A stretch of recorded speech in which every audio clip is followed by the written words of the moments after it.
Back in headlines, President Moise reaffirms his unyielding stand against corruption and abuse of power in his administration. Maldives welcomes UNGA's move for ICJ opinion on aid obligations to Palestine. And the PGA requests criminal probe into the millions of dollars in settlements approved by the now-defunct Settlement Committee.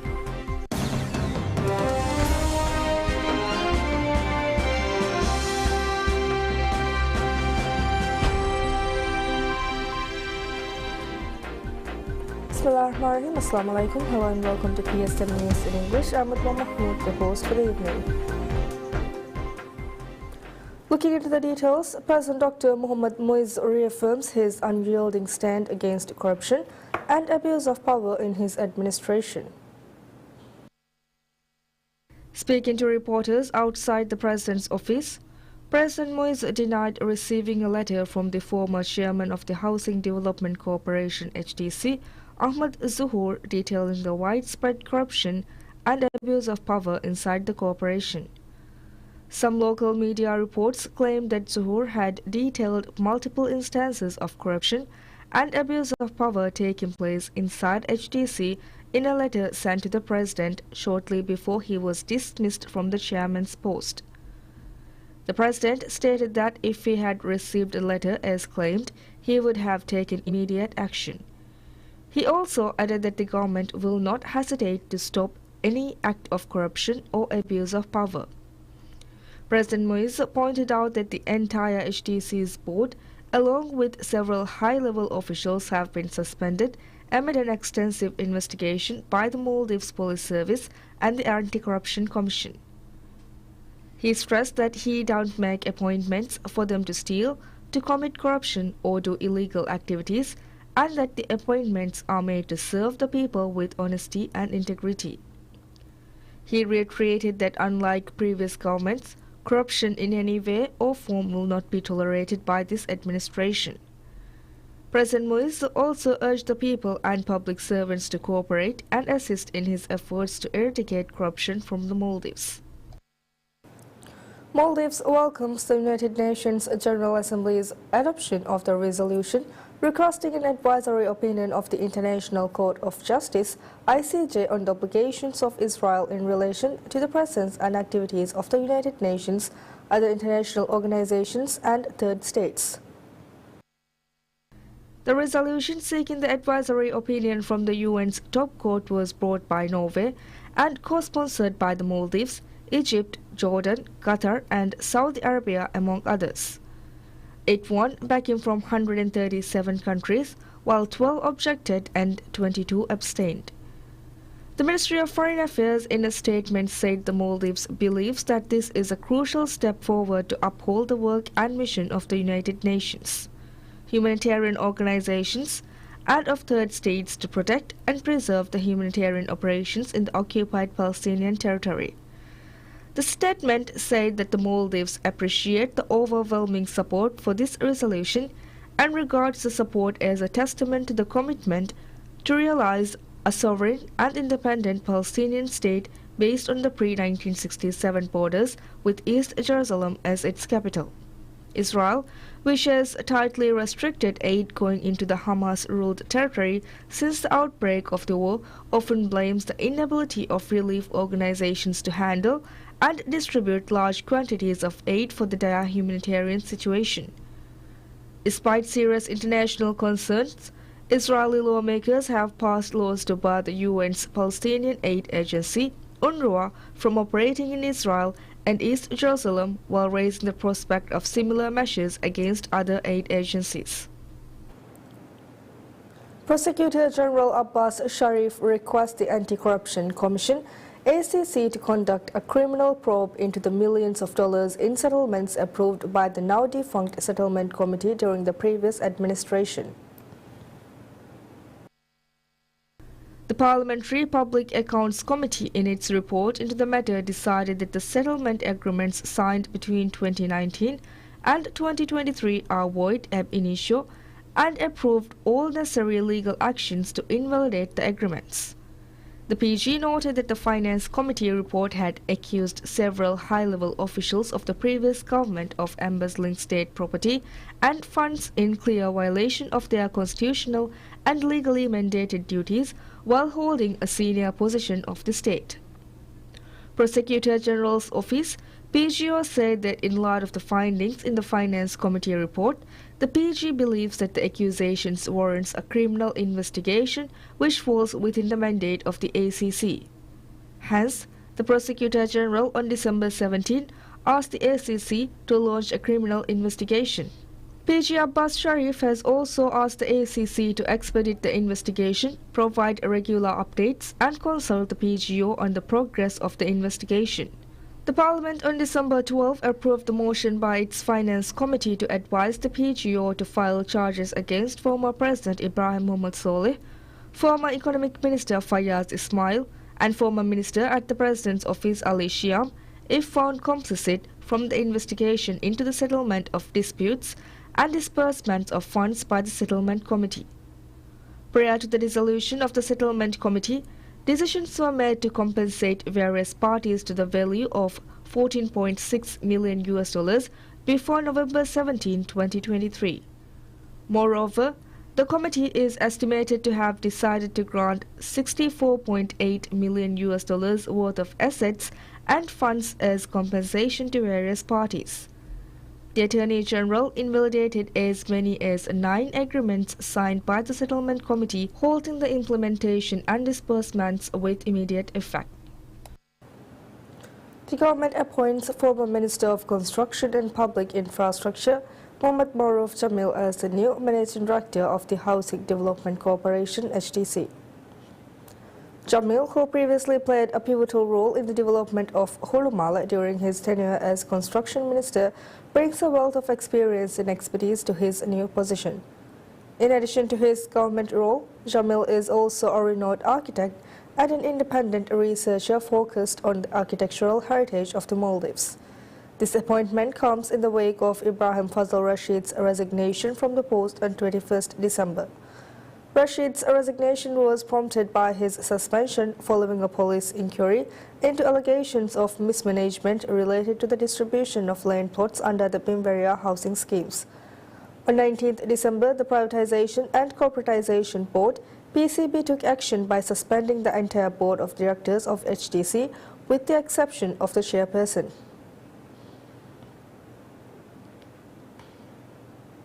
Former Minister of Finance Dr. Muhammad Shafiq has been appointed to the Board of Directors of the Housing Development Finance Corporation (HDFC), which operates under a mandate to provide specialized housing finance, including home loans and other savings and investment products, aimed to support affordable housing and home ownership in the country. The appointment of Dr. Shafiq was made by the Privatization and Corporatization Board (PCB). Dr. Shafiq's appointment to its board was effective from 2nd December.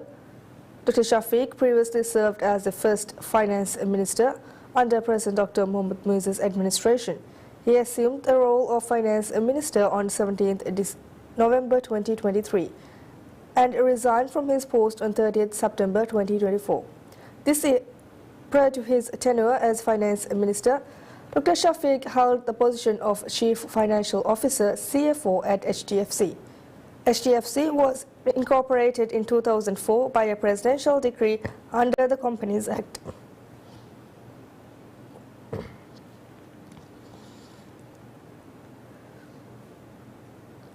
Business Centre Corporation (BCC) confirms that the development of the garment factory in Addo City is progressing as planned.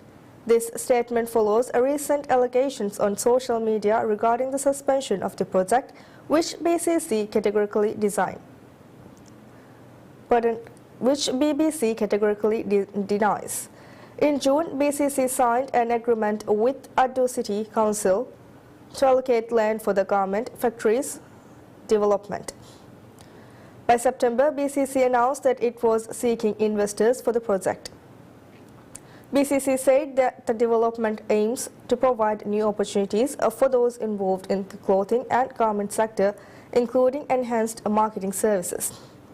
Responding to allegations of suspension, BCC Managing Director Ibrahim Zia Mohammed stated that the company is prepared to carry out the project as planned.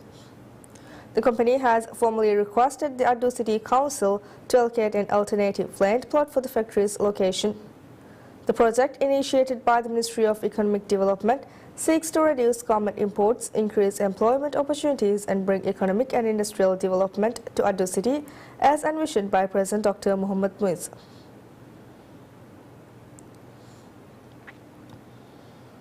The national flag carrier Maldivian announces that the airline is planning to expand its wide-body aircraft operations to Europe after launching direct flights to 3 Chinese cities. Maldivian will connect Valana International Airport (VIA) with 3 major Chinese cities, Beijing, Shanghai, Chengdu, using a wide-body Airbus A330-200 aircraft next year. The first of its newly acquired wide-body aircraft is expected to arrive on 7th January 2025. In an interview with PSM News, Maldivian Deputy Managing Director Ali Salim said the airline is now making the necessary preparations to launch its wide-body operations. Salim said the wide-body operations will significantly boost the endeavor and described it as an important milestone for the airline's growth. Stating that the operations are expected to carry 60,000 passengers annually to the Maldives, he added that this will be a huge financial boost for the airline. Salim said the wide-body operations are scheduled to be launched in China. China remains the top source market for Maldives tourism. Maldivian has announced earlier that the airline will operate flights to 3 Chinese cities 3 times a week and will accommodate economy, business and premier class passengers.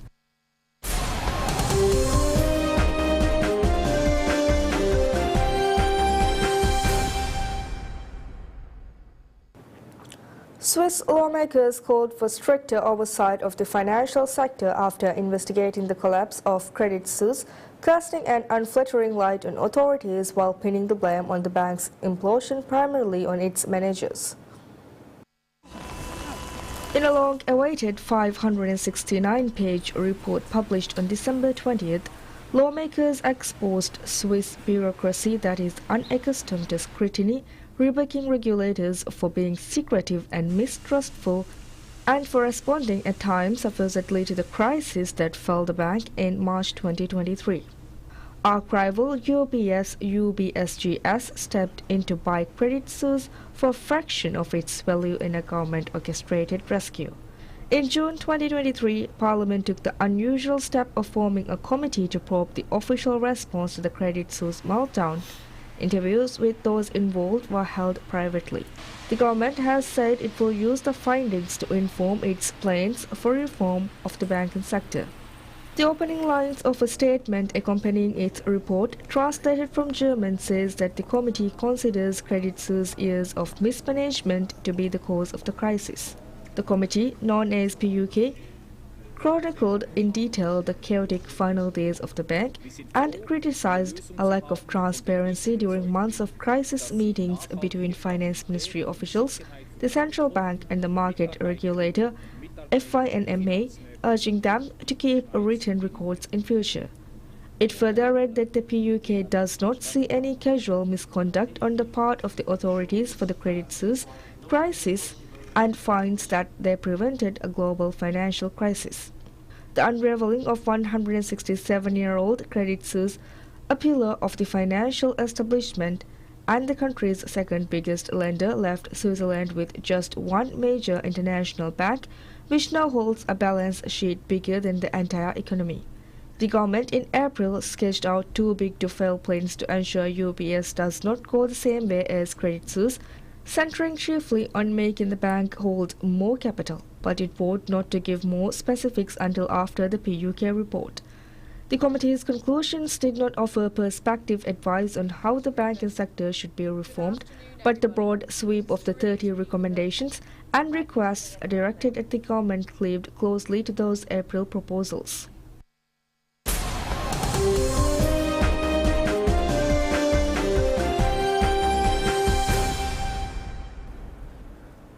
China says it firmly opposed U.S. President Joe Biden's approval of $571.3 million in defense assistance for Taiwan.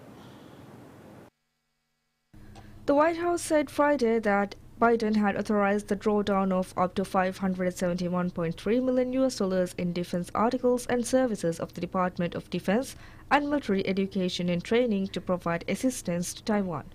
The White House statement did not provide details of the military assistance package, which comes less than 3 months after one worth $567 million was authorized. On Saturday, the Ministry of National Defense thanked the United States for its firm security commitment to Taiwan. The ministry in a statement said that Taiwan and the United States will continue to cooperate closely on security issues to maintain peace, stability, and status quo across the Taiwan Strait. It said it would not comment on the content of the assistance based on the tactic agreement between Taiwan and the United States. Beijing has regularly expressed anger at international support for Taipei and accused Washington of meddling in its affairs.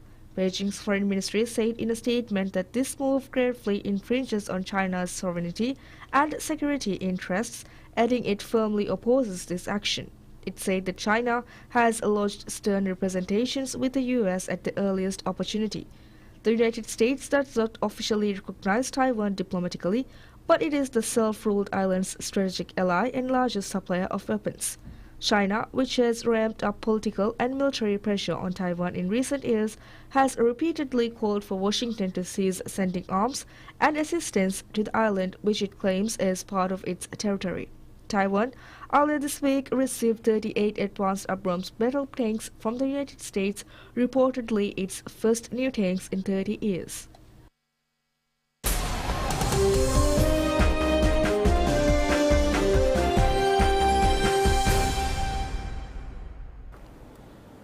British heavyweight Tyson Fury says the judges made a mistake in awarding a unanimous decision win to Alexander Usyk of Ukraine in their clash for the WBA Super, WBO and WBC titles at the Kingdom Arena on Saturday night, claiming he should have won.